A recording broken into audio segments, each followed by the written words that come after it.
enthusiast Tara Williams. Today, we're setting sail into the wild, weird, and, honestly, pretty philosophical world of Moby Dick by Herman Melville.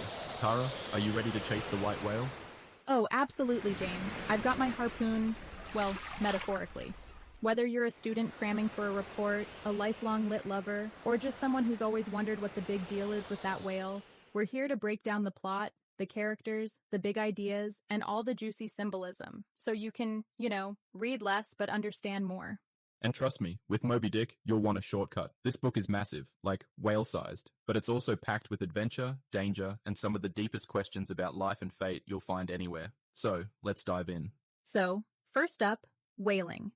In Moby Dick, it's not just a job, it's almost a spiritual calling. Ishmael, our narrator, literally calls the whale ship his Yale College and Harvard. The sea is his school, his destiny, his everything.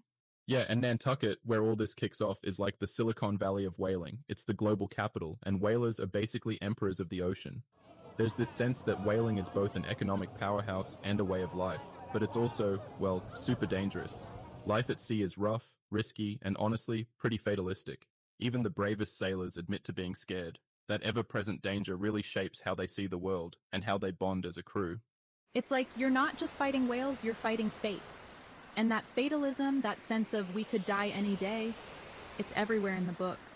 It's kind of intense, but also, I think, what makes the story so gripping. Alright, so let's talk about Ishmael. He's this restless guy, a bit down, and he decides to go to sea to shake off his gloom. He lands in New Bedford, which is, let's be honest, a bit of a culture shock. And then he meets Queequeg, who by the way is covered in tattoos and worships a little wooden idol named Yojo.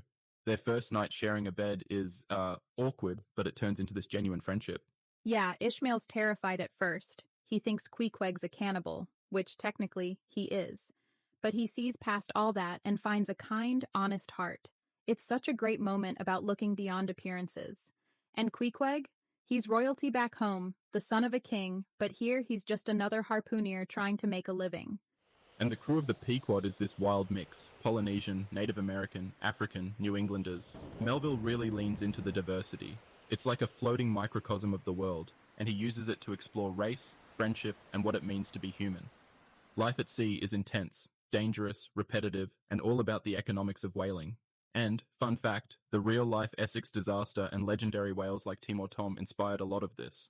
James, didn't you have a surfing story that kind of fits here? Oh yeah. So, once I got caught in a rip off the Gold Coast, thought I was just out for a chill surf, but suddenly I'm fighting for my life, totally at the mercy of the ocean. It's nothing compared to whaling, but that feeling of being tiny and powerless. I get why these sailors were both terrified and obsessed with the sea. Let's get to the main event. Moby Dick, the white whale. The whiteness is so layered. On one hand, it's purity, innocence, even divinity. But in the book, it's also terrifying. It's the void, the unknown, the thing you can't ever really understand. And for Captain Ahab, it becomes this obsession. Ahab's got this scar, lost his leg to the whale, and now he's basically monomaniacal. He's not just hunting a whale, he's fighting fate, the universe, maybe even God. The sinking of the Pequod, the gold coin nailed to the mast, all of it is wrapped up in his obsession. But here's the debate: is Ahab a tragic hero, or just a warning about unchecked ambition? I mean, I kind of see him as both. He's got that tragic grandeur like his biblical namesake, but he's also a cautionary tale. The book is full of philosophical undercurrents about knowledge, fate, and what happens when you let one idea take over your whole life. Yeah, I'm with you. He's fascinating, but also, terrifying. The limits of knowledge, the dangers of obsession, it's all there. So let's zoom out. The big ideas. Fate versus free will. Ahab's struggle isn't just with the whale, it's with destiny itself. Is he in control or just a pawn? The novel keeps asking, do we shape our lives or are we just along for the ride? And Moby Dick isn't just a whale. He's a symbol of nature's power, the unknown, the obsessions that drive us. The doubloon, that gold coin on the mast, is like a mirror. Every character sees something different in it, which is kind of Melville's way of saying we all see the world through our own lens.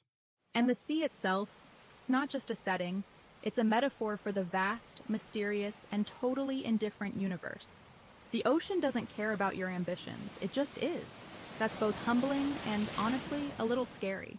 So why does Moby Dick still matter? It's not just a story about hunting a whale. It's about obsession, the search for meaning, and the limits of what we can know.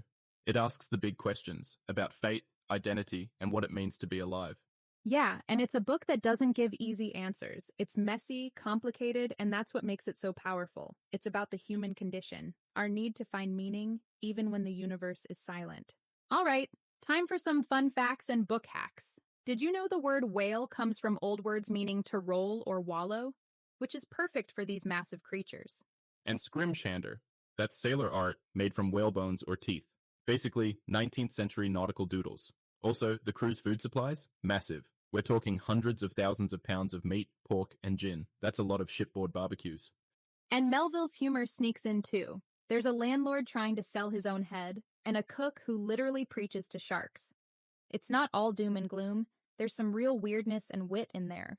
If you're writing a report or just want to sound smart at a party, here are some themes to chew on. Why is Ahab so obsessed with Moby Dick? For him, the whale is everything uncontrollable and unfair in life. His obsession is about taking back power, even if it destroys him.